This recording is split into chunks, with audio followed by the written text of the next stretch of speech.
सभी को जय सिया राम। रामचरितमानस बालकांड और दोहा संख्या 253, जहां पर लक्ष्मण जी के संवाद चल रहे हैं और लक्ष्मण जी कह रहे हैं, तोरों छत्रक दंड जिमि तब प्रताप बलनाथ, जो न करो प्रभु पद सपथ, कर न धरो धनुभात। इसके पश्चात जो चौपाई है, हम लोग वहां से आगे बढ़ते हैं। आज लखन सकोप बचन जे बोले, डगमगान महि दिग्गज डोले। लक्ष्मण ने जब इस प्रकार क्रोध से भरे हुए वचन उस सभा में कहे, जहां पर सीता स्वयंवर की व्यवस्था करी गई थी, आयोजन किया गया था और धनुष भंजन होना था, तो उनके इस प्रकार वचन सुनकर डगमगानी मही, धरती डगमगाने लगी और दसों दसों दिशाओं के दिग्गज डोलने लगे। दसों दिशाओं का जो बल था वो असंतुलित हो गया और धरती इस कारण डगमगाने लगी। सकल लोग सब भूप डिराने। म्यूट रखिए, किसी का बहुत तेज बोल रहा है।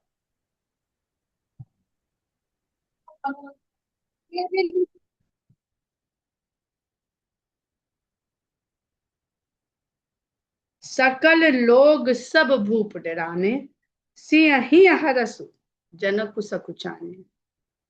सभा में उपस्थित जो लोग थे वो सब, और राजा लोग, ये सब लोग तो डर गए, लेकिन सीता जी के हृदय में कुछ हर्ष हुआ और जनक जी सकुचा गए, क्योंकि जनक जी ने ऐसे वचन बोल दिए थे, इसलिए वो संकोच में पड़ गए। और सीता जी के हृदय में हर्ष यूं हुआ कि उन्होंने कहा, चलो कुछ शुरुआत तो हुई।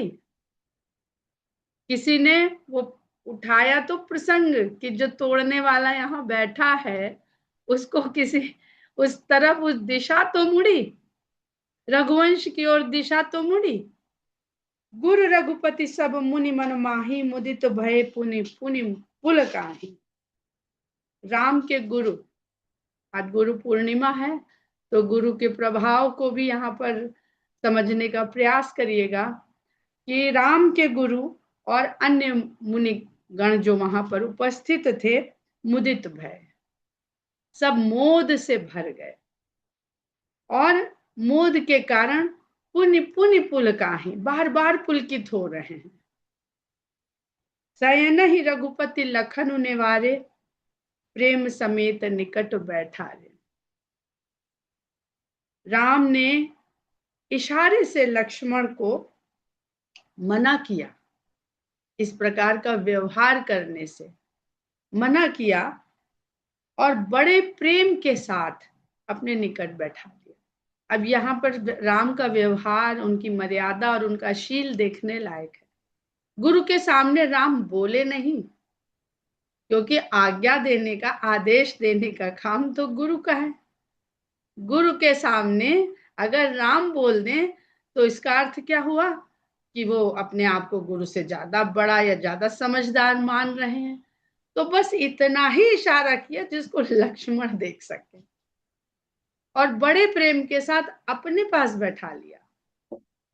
जहां का तहां नहीं बैठाया, अपने पास बैठाया। पहले कैसे बैठे थे?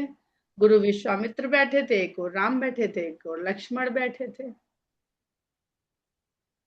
तो जब गुरु से भी नियंत्रित नहीं हो पाए लक्ष्मण जी, क्योंकि वो तो बोल पड़े, और जब बोल पड़े तो राम ने उन्हें राम ने लक्ष्मण को सदा अपने नजदीक रखा, हर समय नजदीक रखा। ऐसे भक्त जो इतने ढीठ होते हैं, हठी होते हैं, और प्रभु के बारे में कोई भी अपशब्द सह नहीं पाते हैं, वो मतलब भूल जाते हैं, सही गलत भूल जाते हैं, विवेक भूल जाते हैं, तो भगवान उनको अपने निकट रखते हैं। पर शर्त यह है कि भक्त होना चाहिए और भगवान का अनुसरण, पीछे पीछे चलने वाला होना चाहिए। पीछे चलने का अर्थ है कि भगवान का अनुगमन करे, अनुसरण करे। और लक्ष्मण ने अपने आप को भगवान की छाया कहा है, कल हम लोग बात कर रहे थे विपरीत स्वभाव की, कि वो ऐसा स्वभाव दिखाते हैं जो राम के मर्यादित स्वभाव के भीतर नहीं आ पाता है, उसको लक्ष्मण जी दिखा देते हैं। लेकिन क्या वास्तव में वो वैसा करेंगे? राम के व्यवहार के विपरीत नहीं करेंगे, क्योंकि छाया का स्वभाव क्या होता है? बिंब प्रतिबिंब में फर्क है, और व्यक्ति और छाया में फर्क है।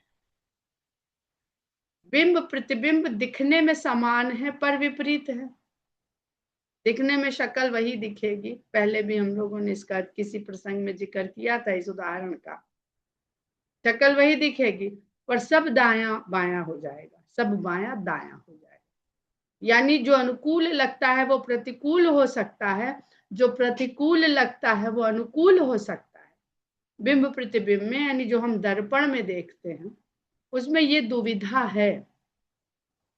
पर छाया जो है उसका अपना कोई अस्तित्व नहीं है। उसका ना नाक दिखता है, ना मुंह दिखता है, ना रंग दिखता है, कोई रूप रंग सौंदर्य, कपड़ों का रंग, मुकुट का रंग, कुछ नहीं दिखता।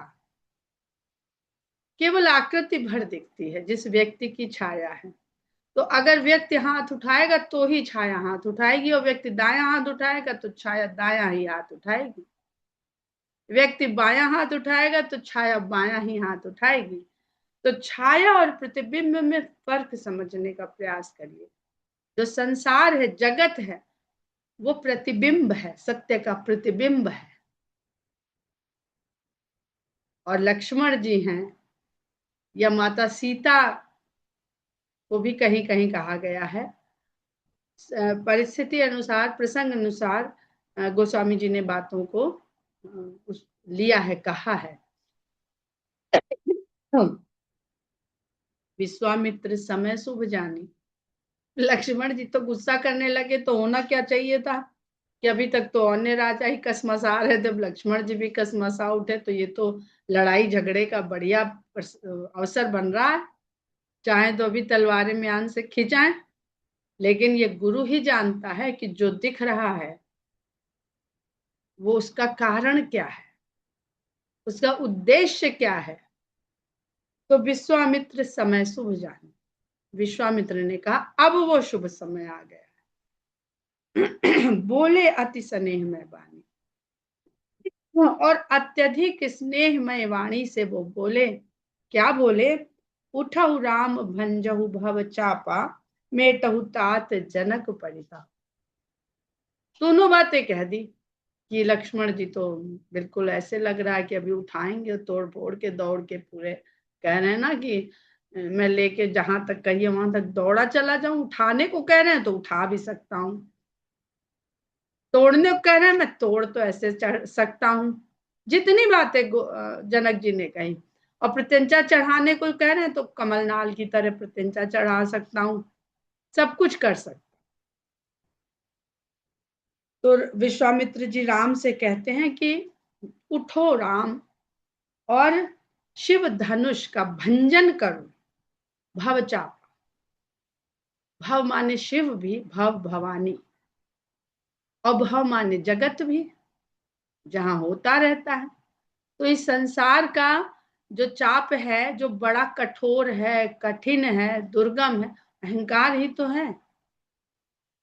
और अहंकार का भंजन यदि राम ने कर दिया तो फिर सुख ही सुख है, किसी के मन में परिताप ही नहीं है, परितप्तता रही ही नहीं जाएगी।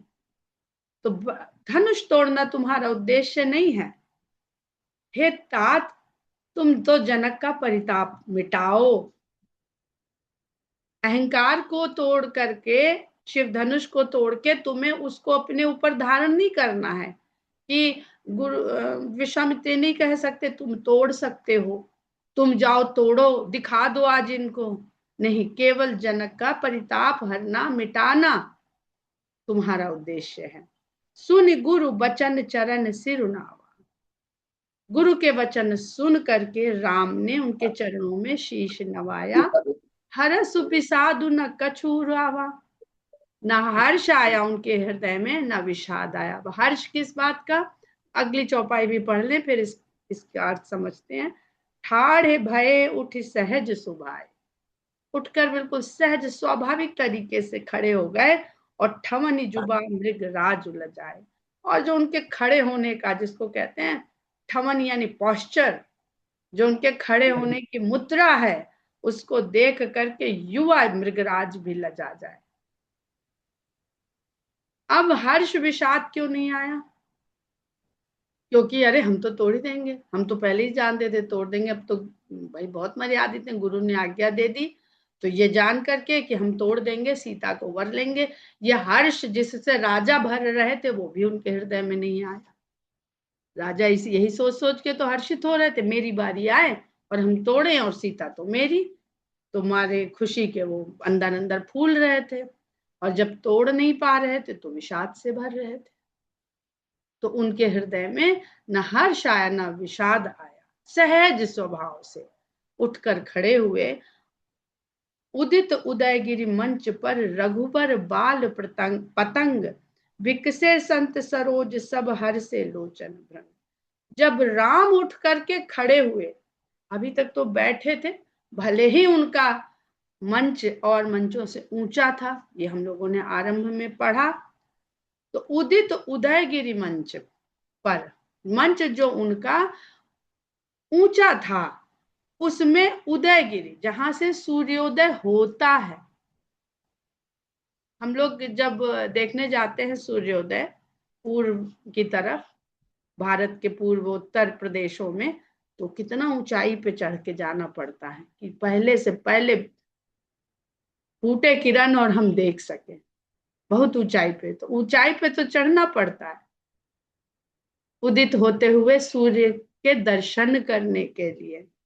और रघुबर बाल पतंग, श्री राम जो अभी अभी, पतंग यानी सूर्य, और बाल मतलब बाल सूर्य, अभी अभी उदित, जिसमें तेजी नहीं है, पहली किरण फूटती है तो कितना सुंदर लगता है। और जैसे ही पहली किरण आती है आकाश में, विकसे संत सरोज सब, संत रूपी कमल विकसित हो गए, खिल गए, और हर्षे लोचन भ्रंग, और उनके नयन हर्षित हो गए, नयन रूपी भंवरे हर्षित हो गए। तो अभी तक तो संतों का हृदय या मन भंवरे का रूप है, जहां जो भगवान के चरणों में सदा मंडराता रहे, ये गोस्वामी जी लिखते हैं। लेकिन गुरु के कृपा से राम का अभी अभी अन्य जनों को दर्शन हो रहा है, तो अभी उनके नेत्र हर्षित हो रहे हैं। यहाँ पर संतों के नेत्र को भौरा, और संतों को कमल के रूप में कहा गया, संत को ही कमल कह दिया। अब यहाँ पे रघुबर बाल पतंग क्यों कहा? क्योंकि आज ही सवेरे की बात है, याद करिए, जब राम सो करके उठे थे, अभी अगला दिन तो शुरू नहीं हुआ ना, कल पुष्प वाटिका गए थे, वहां से सीता का दर्शन हुआ, और फिर रात भर चंद्रमा को लेकर के सीता के विचारों में मग्न रहे। और उसके बाद जब प्रातः हुई तो लक्ष्मण जी से वार्तालाप शुरू हुआ। तो लक्ष्मण जी ने क्या कहा? आपका आगमन जो है अरुणोदय की भांति है, और जो राजा नक्षत्र रूपी राजा हैं, उनकी जो कीर्ति है वो अब फीकी पड़ने लगी है, नक्षत्रों की भांति। तो अरुणोदय के बाद बाल सूर्य के ही दर्शन होते हैं, तीव्र सूर्य के दर्शन बाद में होते हैं, थोड़ा और काल बीतता है। तो गोस्वामी जी की उपमाएं जो हैं बहुत सुंदर है। नृपन केरी आशा निसिनासी, अभी तक तो अरुणोदय था, तो तारों की चमक फीकी पड़ गई थी, पर दिखाई दे रहे थे, अस्तित्व था उनका। जब प्रातः काल फिर से वहां पे पढ़िएगा जाकर के। लेकिन जब सूर्योदय हो गया तो नृपन केरी आशा निसिनासी, राजाओं की, अन्य जो राजा थे, उनकी आशा रूपी निशा का नाश हो गया कि हमको सीता मिलेगी, धनुष भंजन हम ही करेंगे, नहीं कर पाएंगे तो युद्ध करेंगे, और सीता को तो वर के ले ही जाएंगे। वचन नखत अवली न प्रकाशी। और ये जो आपस में बातचीत चल रही थी राजाओं की, वचन नखत अवली, उनके वचन रूपी नक्षत्रों की पंक्तियां अब प्रकाशित नहीं रह गई। मानी महिप कुमुद सकुचाने, और जो घमंडी राजा थे वो कुमुद की भांति बंद हो गए। कपटी भूप उलूक लुकाने, और जो कपटी प्रवृत्ति के राजा थे, जीत को तोड़ कोई भी ले, हमसे युद्ध किए बिना थोड़ी ना ले जा पाएगा, जो 10,000 लोग उठाने का प्रयास करने लगे, तो कितने कपटी होंगे भीतर से। तो ऐसे राजा जो कपटी प्रवृत्ति के थे वो उल्लू की भांति छुप गए।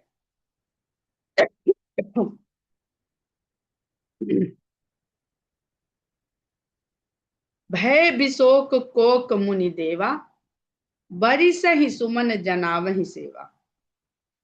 मुनि और देवता जो चकवे पक्षी के समान हैं, वो शोक रहित तो हो गए, और इसको दिखाने के लिए वो पुष्पों की वर्षा करके अपनी सेवा वहां पर प्रदर्शित करने लगे, जनवाने लगे, दिखाने लगे, प्रकट करने किया उन्होंने। गुरुपद बंद सहित अनुरागा, राम मुनि सन आय सुमाना। अब यहाँ पे जो राम के उठने का है, ठाड़े भये उठ सहज सुभाए। अन्य राजा कैसे उठे थे देखिएगा तो दोहा संख्या 250 से पहले, सुनिपन सकल भूप अभिलाखे, भटमानी अतिशय मन माखे, परिकर बांध उठे अकुलाई। पहले तो व्याकुलता है, हम पहले, हम पहले। और चले इष्ट देवन सिरनाई, अपने अपने इष्ट देवों को शीश नवाया। तमक की ताक की तक शिव धनु धरहि, तमक तमक के आगे बढ़े। और यहाँ पर क्या लिखते हैं गोस्वामी जी, ठाढ़े भये उठ सहज सुभाए। और उसके आगे लिखते हैं कि गुरुपद बंद सहित अनुरागा, जो काम इष्ट देव भी नहीं कर सके वो काम गुरु के चरणों की कृपा से हो जाता है। गुरु के चरण रज, गुरु के चरण के नाखून, इसकी बहुत गोस्वामी जी ने बहुत ही व्याख्या की है। गुरुपद बंद सहित अनुरागा, राम मुनि सन आय सुमाना। अपने गुरु के चरणों की अनुराग के साथ वंदना करी, और फिर राम ने वहां पर अन्य मुनियों से भी आज्ञा मांगी। सहज ही चले सकल जग स्वामी, वो तमक तमक जो लिखा है उधर, यहाँ सहज ही चले सकल जग स्वामी, संपूर्ण जगत के स्वामी सहज भाव से चले। मत मंजू बर कुंजर गामी, जैसे मतवाला श्रेष्ठ हाथी चलता है। अब यहाँ पे क्यों हाथी पहले उनका उठना सिंह की भांति कहा, युवा सिंह की भांति, और खड़े होना और चलना हाथी की भांति। शिकार करने थोड़ी जा रहे हैं। जब शेर उठ के खड़ा होता है तो शिकार के लिए उठ के खड़ा होता है, घात लगाता है, केंद्रित करता है, पोजीशन लेता है, थोड़ा पीछे जाता है, अच्छे से ताकता है, और फिर शिकार पे हमला करता है। पर राम उठ के खड़े हुए सिंह की बात पर चले मत वाले हाथी के समान। मत हाथी बहुत धीरे धीरे चलता है, धरती पे सोच विचार के कदम धरता है। देखने में बहुत बड़ा है, पर उसके चरण का जो पदचाप है वो पृथ्वी पे दब के पड़ती है। चलत राम सब पुर नर नारी, अब राम का चलना सब नगर के स्त्री पुरुष देख रहे हैं। पुलक पूरी तन भय सुखारी, खाली चलना देख करके वो सब सुखी हो गए और तनु पुलकित हो गए। बंदी, और दूसरा इसलिए भी यहाँ पे हाथी से, गज से गोस्वामी जी ने उनकी चाल की तुलना करी। कल हम लोगों ने बहुत पढ़ा, तो सारे बल भगवान श्री राम के भीतर हैं। अब लक्ष्मण जी ने कहा ना कि कमल नाल जिम चाप चढ़ाओ, तो कमल की नाल को तोड़ने का तात्पर्य हम लोग आगे समझेंगे, लेकिन संसार में अगर आपने देखा होगा तो हाथी बड़ी सहजता से कमल के नाल को तोड़ लेता। तो गज बल की क्षमता कहाँ तक है कि कमल नाल को सहज ही तोड़ देता भगवान के सामने। ये बल है उसका। उतना बल भी भगवान को नहीं लगाना है जितना गज अपने से लगाता है। अभी दिग्गजों की बात करी गई। बंद पितर सुर सुकृत संहारे, जो कुछ पुण्य प्रभाव हमारे, तो शिव धनु मृणाल की नाई, तो रहु राम गणेश गोसाई। अब जब हाथी की चाल से चले तो जनकपुर वासियों ने को किसकी याद आई? गणेश की याद आई। गजानन। कोई भी शुभ कार्य होता है तो गणेश के साथ होता है, विघ्न विनाशक। तो सभी जनकपुर वासी जो थे वो अपने पितरों को, अपने अपने देवताओं को और अपने अपने पुण्यों को याद करने लगे, संभालने लगे कि हमने जो ये अच्छा काम किया था, दान किया था, ये पुण्य किया था, ये जप किया था, ये प्रसाद चढ़ाया था, ये कार्य अपना मानने के लिए पूरा करें, वो सब संभाल ली आज के लिए। हमने जिस जिस मनौती के लिए किया था वो सब हमें कुछ नहीं चाहिए, हम सब संभाल के आज यहाँ उनका प्रयोग कर लेना चाहते हैं। जो कुछ पुण्य प्रभाव हमारे, उन पुण्यों का जो भी प्रभाव है, तो आज ये शिव धनुष मृणाल की नाई, वही कमल की डंठल के समान हल्का हो जाए, कोमल हो जाए। और तोरहु राम गणेश गोसाई। हे गणेश भगवान, गोसाई इसलिए कह दिया इंद्रियों के स्वामी। गो माने इंद्रियां और साई स्वामी, स्वामी का है साई। तो इस प्रकार जो भी पुण्य कर्म हमने अपने अपने लिए इकट्ठे किए थे, हे गणेश भगवान ऐसा कर दीजिए कि ये धनुष शिव धनुष जो है वो कमल नाल की ही तरह हो जाए। जो लक्ष्मण जी ने बोला उसे करें वही सच हो जाए, जो लक्ष्मण जी अभी अभी बोल दिए हैं। राम ही प्रेम समेत लखि सखिन समीप बुलाई, सीता मातु स्नेह बस बचन कहि बिलखाई।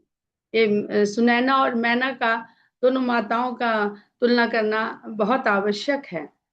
मैना का जो क्षोभ है उसका कारण कुछ और है और सुनैना का क्षोभ का कारण कुछ और है। तो राम को प्रेम समेत देखती तो है सुनैना, लख सखिन समीप बुलाई, और अपनी सखियों को तुरंत अपने पास आने का इशारा करती हैं। सीता मातु स्नेह बस बचन कहीं बिलखाई, और बिलख करके अपनी सखियों से ये बात कहती हैं कि सखी सब कौतुक देख निहारे, जेऊ कहावत ही तू हमारे, को न बुझाई कहीं गुरु पाही, ए बालक हस असी हठ भली नाही। रावण बाण छुआ नहीं चापा, हारे सकल भूप कर दापा, सो धनुराज कुंवर कर देही, बाल मराल के मंदर ले। कहती हैं अपनी सखियों से कि जेऊ कहावत ही तू हमारे, इस सभा में जितने लोग बैठे हैं जो हमारे शुभ चिंतक हैं, जिनको हम अपना शुभ चिंतक मानते हैं समझते हैं, उसमें उनके सभासद हैं, मंत्री परिषद है, उनके जनकपुर वासी हैं जो सब राजा जनक और सीता के प्रति सद्भावना रखते हैं, शुभ भावना रखते हैं। ये कैसे हमारे हितु हैं, कैसे शुभ चिंतक हैं? ये सब क्या यहाँ आज ये खेल तमाशा देखने आए हैं? को न बुझाई कहे गुर पाई, इनके गुरु को जाके कोई समझाता बुझाता काहे नहीं है कि इस बच्चे को कहाँ खड़ा कर दिया है। ये बालक असी हठ भली ना है, इस बालक के से ये हट करने को कहने में कोई भलाई नहीं है। जिस धनुष को रावण बाण छुआ नहीं चापा, रावण और बाणासुर ने जिस चाप को छुआ तक नहीं, चाप हमने पहले भी बताया था धनुष, हारे सकल भूप करिदापा, और जितने राजा यहाँ इतने इतने वीर राजा बैठे हैं देखने में लंबे चौड़े, ये सब भी अपना अपना दर्प दिखा के हार गए।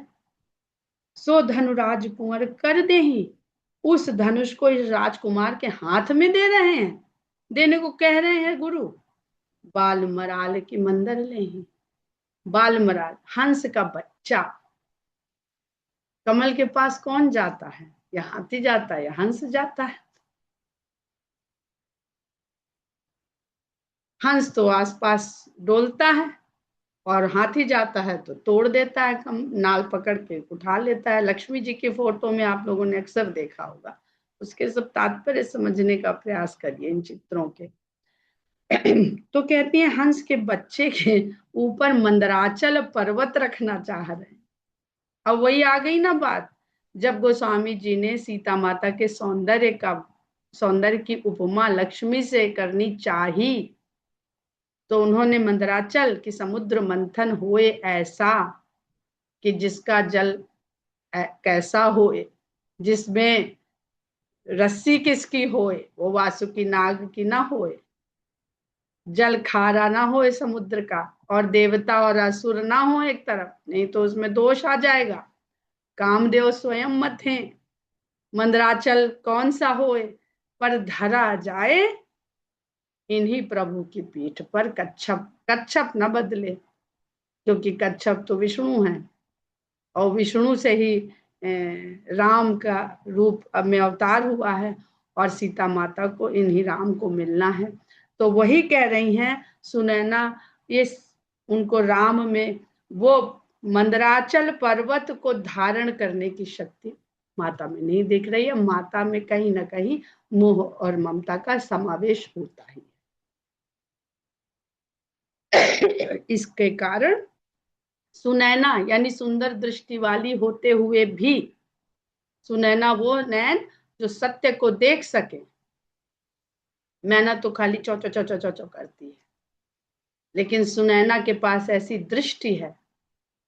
जनक की पत्नी है, उनको भी मोह हो गया पुत्री ममता ममत्व से। संसार में ऐसा ही होता है, बड़े बड़े ज्ञानी ममता मोह में फंस करके ज्ञान लोप हो जाता है और सांसारिक बातों में फंस जाते हैं, रोने कलपने विलाप करने लगते हैं।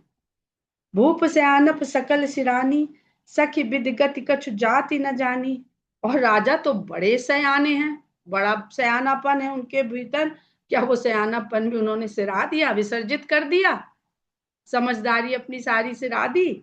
सखी विधि गति, सखी विधाता की गति कुछ समझ नहीं आ रही है।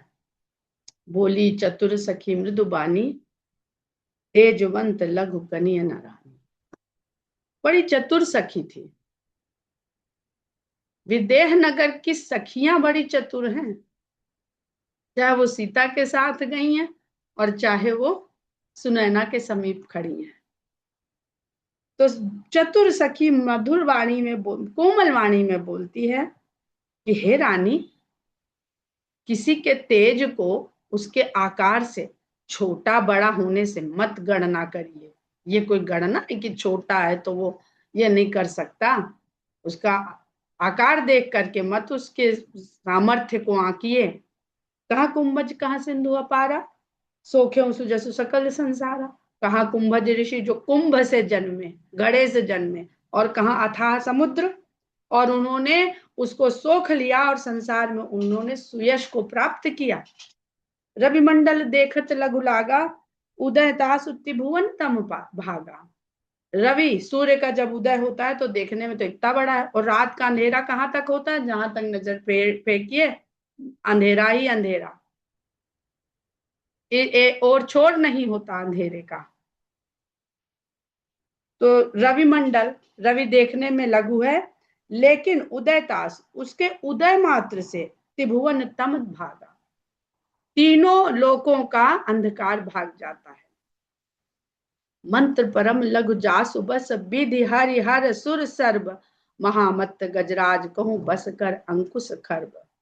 मंत्र बहुत ही छोटा होता, और यहाँ पर ध्यान दीजिएगा, परम लघु कह दिया, संसार का सबसे छोटा मंत्र राम है। मंत्र महामणि विषय ब्याल के, मेटत कठिन कुअंक भाल के। राम नाम मणिदीप धरु जी हदे हरिद्वार। तो इतना छोटा मंत्र, सखियां बड़ी चतुर हैं, बात न कह के भी बात को कह दे रही हैं कि अब वो इनके तो नाम के मंत्र में इतनी महिमा, यहाँ तो ये स्वयं चले आ रहे हैं। तो मंत्र परम लघु जासु बस, मंत्र देखने में बहुत छोटा होता है, लेकिन मंत्र के द्वारा विष्णु को, शंकर को और अनेक देवताओं को अपने वश में कर लेते हैं मंत्र जाप करने वाले। महामत्त गजराज को मतवाला हाथी भी जब बाहर होता है नियंत्रण से, तो बस कर अंकुश खर्व, छोटा सा अंकुश भी उसको कोंचा जाता है तो वो कंट्रोल में आ जाता है। काम कुसुम धनु सायक लीने, कामदेव का जो बाण है वो कुसुम धनु है, पुष्पों का धनुष है, और सकल भुवन अपने बस की है। अगर अंकुश कठोर है, तीखा है, तो ये मत समझिएगा कि तीखापन ही होना चाहिए। अरे कामदेव का तो पुष्पों का धनुष है, बड़ा ही कोमल है। तो किसी के, अब इस पर हम लोग कल चर्चा करेंगे, अभी सीधा सीधा अर्थ समझ लेते हैं। कामदेव ने तो पुष्पों का बनाया हुआ धनुष लेकर के सारे लोगों को अपने वश में कर लिया। जहां कुछ अस्त्र शस्त्र नहीं चलता वहां हनी ट्रैप चलाया जाता है आज भी। देव तजिए संसौ अस जानी, इसलिए हे देवी, ये सब जान करके आप तो ज्ञानवती हैं, इस संशय को त्याग दीजिए। भंजब धनुष राम सुन रानी, ये धनुष का भंजन राम ही करेंगे। हे रानी, इस बात को सुन लीजिए। हम लोग यहीं पर विराम करते हैं, और इसके जितने भी गुढ़ार्थ हैं उनका हम लोग कल अध्ययन करेंगे, समझेंगे और फिर आगे बढ़ेंगे। जय सिया राम।